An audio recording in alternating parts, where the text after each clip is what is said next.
Olá pessoal, que prazer poder estar com vocês aqui mais uma vez, para que possamos pensar e discutir algumas questões relevantes acerca do nascimento dessa que é simplesmente uma das mais deslumbrantes disciplinas, a filosofia. E entre as primeiras questões que nós lançamos quando estamos estudando filosofia é exatamente esta, não poderia deixar de ser. Afinal de contas, o que é filosofia? Filosofia seria uma ciência? Filosofia seria, sei lá, mais uma matéria que eu tenho que estudar? Filosofia estaria, então, entre as chamadas ciências humanas? Filosofia seria uma crença? Filosofia seria um mito? Afinal de contas, o que é filosofia? Pessoal, filosofia talvez seja um dos pontos mais difíceis de esclarecermos essa conceituação, porque ela passa exatamente por uma série, digamos assim, de conceitos, a depender dos filósofos, a depender dos estudiosos, a depender das correntes, das épocas. Os conceitos sobre filosofia têm sido os mais diversos, mas de um modo geral podemos dizer que a filosofia é um estudo. E dentro desse estudo há uma preocupação em, primeiro, entender o que é a existência humana. Uma discussão assim bem relativa ou bem direcionada ao que é o homem.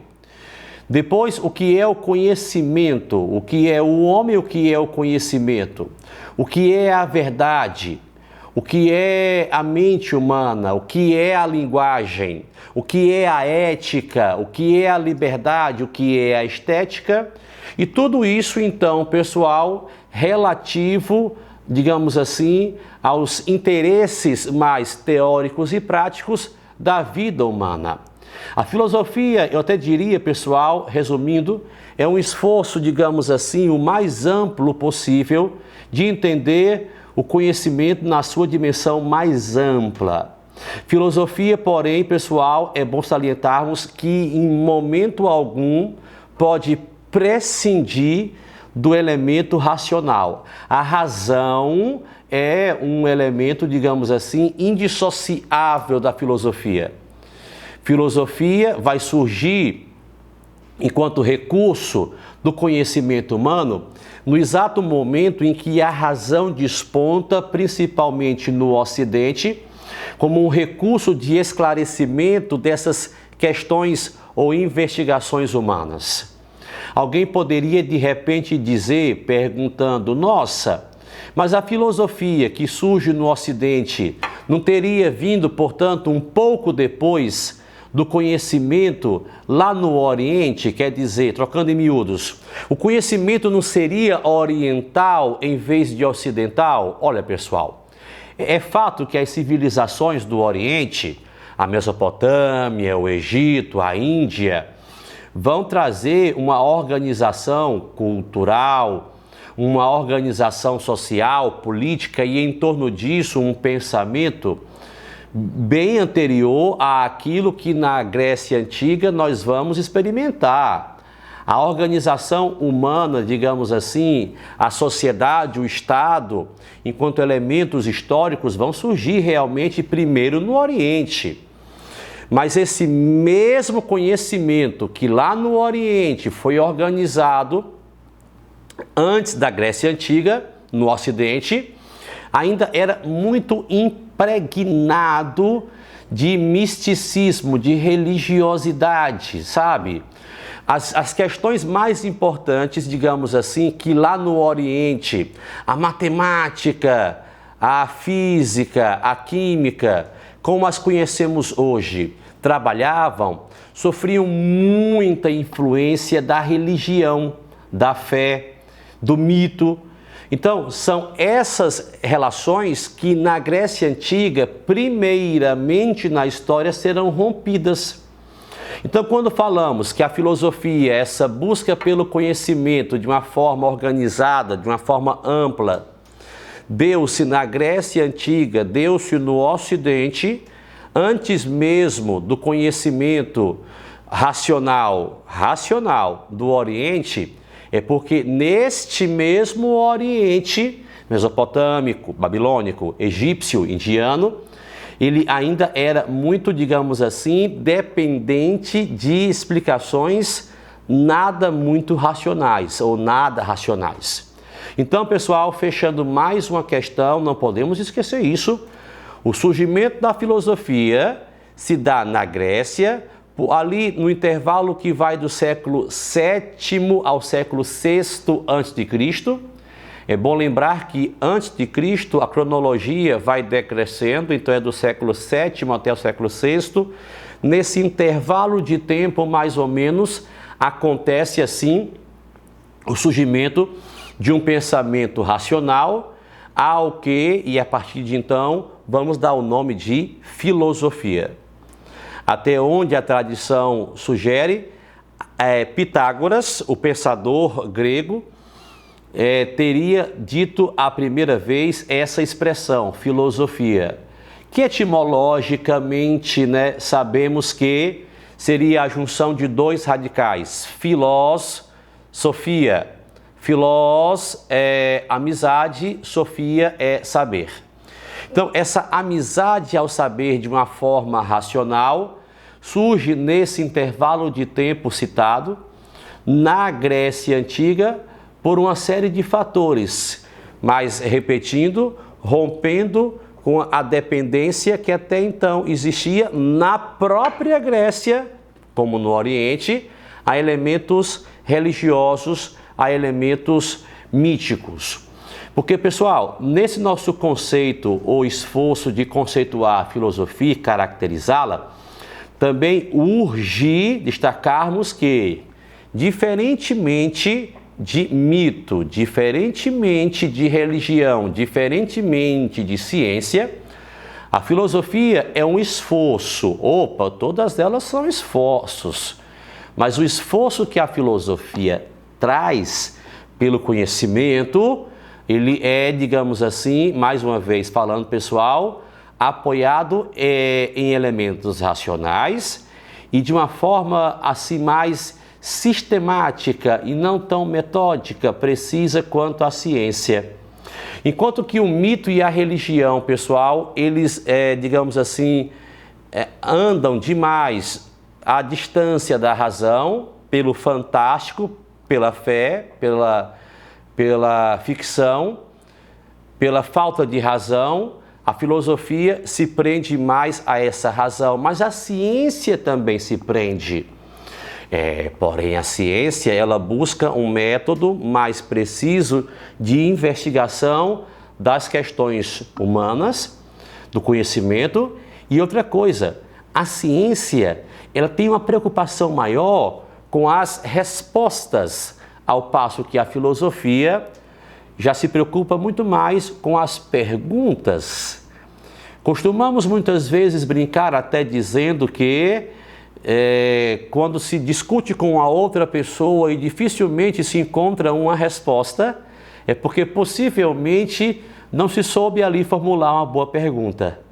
Então, aos esforços que a ciência normalmente se dedica para encontrar soluções, muitas vezes nos falta exatamente o recurso da filosofia, como uma estratégia, digamos assim, mais sóbria ou mais, digamos assim, focada nas questões, nos questionamentos. Dificilmente se dá uma resposta clara quando não se tem um questionamento claro.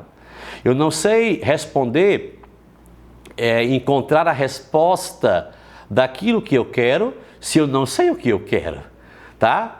Então, pessoal, de um modo geral, todas essas, digamos assim, estratégias do conhecimento, a religião, o mito, a filosofia, a ciência, são esforços. Só que são esforços que trilham caminhos um tanto diferentes para chegar ao conhecimento.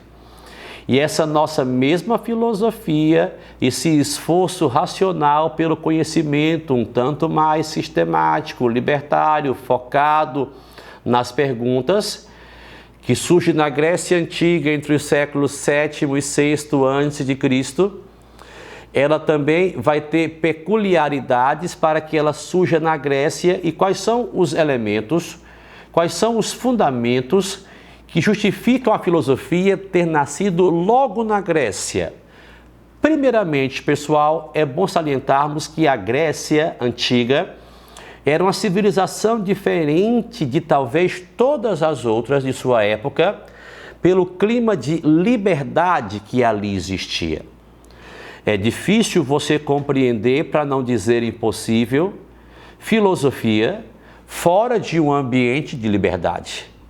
Em momentos esses que vivemos no Brasil e no restante do mundo, onde a liberdade tão perseguida, a liberdade tão sonhada, a liberdade tão desejada, sofre profundas e claras ameaças, principalmente as de pensamento. A filosofia está extremamente ameaçada no ambiente, enfim, assim, onde a liberdade, poxa, ela não existe, ou ela é restrita. Então, na Grécia Antiga, existe esse ambiente de liberdade. Liberdade religiosa, por que não dizer liberdade política? Na Grécia Antiga, por exemplo, pontuemos, a religião não encara dogmas, ela não enfoca dogmas, como outras religiões monoteístas que vão surgir ao longo da história. A religião grega é politeísta, mas não por isso. Ela é desfavorecida de dogmas. O que seriam dogmas? Verdades absolutas, verdades que nos são impostas. Na Grécia Antiga, questionavam-se os deuses, os comportamentos dos deuses. Então, pessoal, os deuses gregos tinham defeitos, assim como os homens. Então, nesse clima de liberdade, onde até os deuses eram questionados e os homens teriam relações diretas com esses deuses, inclusive carnais, na mitologia grega, entenda. Havia um ambiente propício de liberdade e de reflexão na religião, assim como na política grega.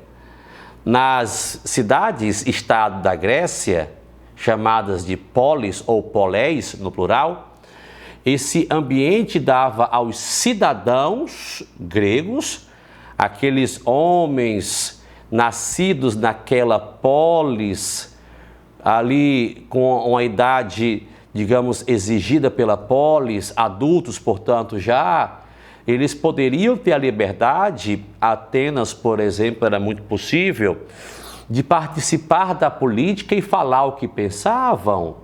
Então, esse clima que vai ser consagrado pela democracia, com Clístenes, com Péricles depois, é muito propício para que a filosofia possa, então, nascer e florescer na Grécia Antiga.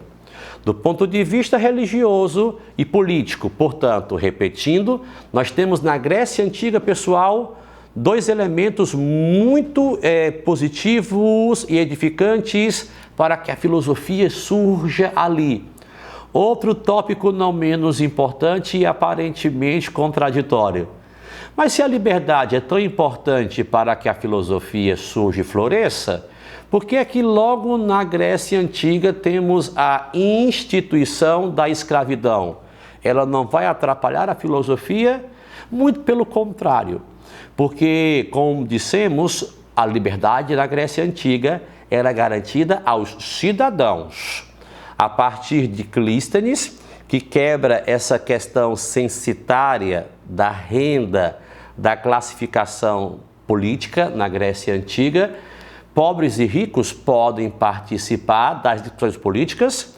As discussões políticas na Grécia Antiga eram possíveis para cidadãos e os escravos são elementos que, além de não contarem com essa condição cidadã, eles vão ser essenciais para que possam, trabalhando, gerar riqueza necessária para que os cidadãos se dediquem ao tempo livre do ócio. Uma palavrinha que você poderia então destacar aí também importante, tá? Ócio. Ah, mas ócio é não fazer nada, possivelmente, mas isso não significa não pensar em nada. Se o ócio, à primeira vista, é encarado de uma forma negativa, ao ponto de ser praticamente uma ofensa chamar alguém de ocioso, não estar fazendo nada, desocupado, vadio, então, na Grécia Antiga foi muito positivo que a escravidão permitisse a cidadãos ter esse ócio para contemplarem, imaginarem, raciocinarem, refletirem. Então, pessoal, a escravidão que a democracia grega vai permitir existir foi essencial para que naquela civilização, acreditem, surja a filosofia. Outro tópico não menos importante, pessoal, é a poesia grega, a literatura grega. Essa poesia, pessoal, ela era marcada pela questão da justa medida. E o que seria essa justa medida? Então vejamos. Justa medida é aquela ideia de que as causas têm consequências e as consequências têm causas. Mesmo antes de surgir a filosofia como uma forma de pensamento racional sistemático, na Grécia Antiga, dos mitos, das lendas, das cosmogonias, quer dizer, das buscas pela origem do cosmos através de divindades, de deuses, a poesia de Homero, a poesia de Hesíodo, tá? As teogonias, a Ilíada e a Odisseia, são esforços que, através da poesia, a mitologia apresenta a fim de encontrar respostas para as questões humanas, tá? A guerra de Troia, então, repetindo aqui Homero, ela vai ser explicada a partir da interferência dos deuses na vida dos homens através de poesia. A Ilíada e a Odisseia, duas obras essenciais para a compreensão da própria questão humana, tá? Elas são duas poesias impregnadas de mitologia, mas também de esforço. Ao que, repetindo, cada consequência tem uma causa em particular, que tudo acontece numa forma de equilíbrio.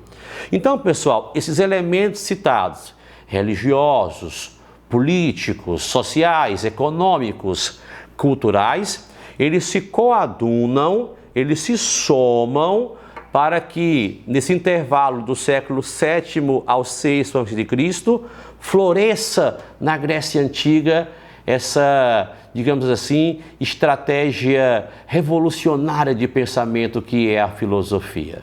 E, pessoal, a partir de então, a filosofia começa, principalmente no Ocidente, a ganhar corpo e, ao longo do tempo, a ganhar formas muito, digamos assim, diversas daquilo que inicialmente ela teve. Os primeiros filósofos gregos, que haveremos de trabalhar numa outra videoaula, os pré-socráticos, eles mostram um esforço muito grande de entender a natureza, não só a natureza humana, como, de um modo geral, a natureza, a physis. Então, aí há um esforço muito grande de ontologia, um dos conceitos mais essenciais da filosofia, que nesse momento eu queria compartilhar com vocês, tá? Porque muitas vezes nas aulas de filosofia, aqueles alunos mais concentrados esbarram nas barreiras dos termos específicos da filosofia. Então, um deles é esse, tá? Seria muito interessante que você gravasse. O que é ontologia? Ontologia, estudo. O estudo do ser de um modo geral. A filosofia, ela nasce, portanto, repetindo, não só racional, mas com uma preocupação ontológica. Entre os séculos VII, VI e aí por diante, tá? Quinto, quarto e até a Idade Média. O carro-chefe da filosofia é a ontologia, embora a partir dali outros esforços também têm aparecido, como é o caso da epistemologia, outro conceito importante, tá, pessoal? Ontologia, epistemologia. O que é epistemologia? Já sei que logia é estudo. E o que é episteme? Conhecimento. Episteme é conhecimento, logo epistemologia é o estudo do conhecimento. Na filosofia há um esforço muito grande e daí, pessoal, uma série de divisões entre os pensadores acerca do que é o conhecimento, a natureza do conhecimento, como se chegar ao conhecimento. Então, todas essas questões que são relativas ao conhecimento, na filosofia especificamente falamos de epistemologia, tá? Quando você fala, por exemplo, estudar matemática me agrada mais do que, sei lá, história, eu acho matemática mais fácil do que história, e o outro colega, então, não concorda, e começa a discussão. Essa discussão é epistemológica, sobre o saber, sobre o conhecimento. Quando você fala, porém, que fulano de tal é melhor caráter do que Beltrano de tal, quando você faz assim um juízo de valor sobre a pessoa, se não for uma questão ética, tá? É uma questão ontológica. De repente, sei lá, quando alguém fala para outra pessoa, não fica assim não, tá? Você sabe que ali todos eles são iguais. Então você fez aí um julgamento ontológico, né? Sobre a natureza do ser. Então, pessoal, lembrando também que a filosofia, ela não se restringe à ontologia e epistemologia, tá? Filosofia também, ela busca a verdade exata desse nosso pensamento. E aí nasce a lógica que Aristóteles chamava de analítica, através dos seus silogismos. Quando você faz uma afirmação, um juízo, e busca que através de premissas a sua conclusão seja verdadeira, nasce aí a lógica. Essa mesma lógica que vai desenvolver duas formas de pensamento, hoje conhecidas como dedução e indução. Qual é a diferença? A dedução, ela é uma forma de pensamento que parte de verdades gerais para conclusões específicas. Já a indução faria o caminho inverso. A indução parte de verdades específicas para conclusões mais gerais, tá? Então, pessoal, dedução e indução são formas de pensamento lógico, tá? Que nem sempre dão certo quando, repetindo, os caminhos que nós traçamos nesse nosso pensamento, nessa nossa organização, nessa nossa estrutura que é o silogismo, alguma das frases ou premissas está errada, certo? Quando você fala, por exemplo, João é homem, aí a segunda frase seria João é mortal. A sua conclusão óbvia seria que, de repente, todo homem é mortal. Em princípio, aí não temos nenhum erro, né? O João a que você se refere é um homem, esse João ele é mortal, então a conclusão geral dessa indução que fizemos é correta. Mas se de repente colocássemos assim, sei lá, João gosta de azul, João é homem, logo todo homem gosta de azul, possivelmente temos um erro aí, haja visto que João possivelmente não gosta de azul. Porque eu coloquei essa minha frase, essa minha afirmativa como sendo uma verdade. Se ela não for uma verdade, a conclusão também não poderá ser verdadeira, ok? Então, além da ontologia e da epistemologia, a filosofia preocupa-se muito com a lógica e também, pessoal, com a política.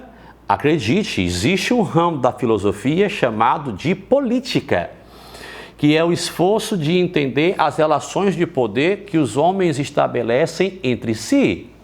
Ao longo da história, regimes mais populares, regimes mais, digamos assim, ditatoriais, têm sido criados a partir das relações sociais e, por que não dizer, filosóficas que os homens desenvolveram. Platão, por exemplo, terá uma visão muito particular de política. A concepção de Platão, que haveremos de ver numa outra videoaula acerca de política, não é nada democrática, diferentemente de Jean-Jacques Rousseau, lá na frente, século XVIII, que é um declarado democrata. Então, a filosofia também se estende muito pela política. O pensamento de Maquiavel, além de ético também, ele é muito focado na política, como de John Locke, Thomas Hobbes e outros tantos. E, pessoal, existem vários outros ramos da filosofia, como o da ética, que discute essas relações dos valores morais que são criados pelas sociedades, além de ontologia, epistemologia, lógica, política. Nós temos a ética, que vem de ethos, no grego comportamento, é a busca por uma conduta, digamos assim, social e individualmente mais próxima do que seria o certo, se é que existe essa concepção de certo e errado. E também, pessoal, temos ainda a filosofia que se dedica, em particular, à estética, que é a busca pelo belo, a busca pelo prazer, a busca por aquilo que de repente, meu Deus, massageia o espírito do ser humano, tá? Com o que há de beleza, com o que há de belo. Então, pessoal, a filosofia, ela tem vários ramos. Quando você fala que alguém se graduou em filosofia ou eu vou estudar filosofia, é bom salientar que, como todos os outros estudos, ela é muito ramificada, ela é muito ampla. Quando o médico se forma em medicina, ele busca normalmente uma especialização depois que ele termina seus estudos na graduação. Assim também no direito se faz, em qualquer outro e também na filosofia. Então, pessoal, acho que esta videoaula encerra aqui nesse momento, tá bom? Espero que uma base legal tenhamos dado a vocês acerca da conceituação, nascimento, condições, características da filosofia.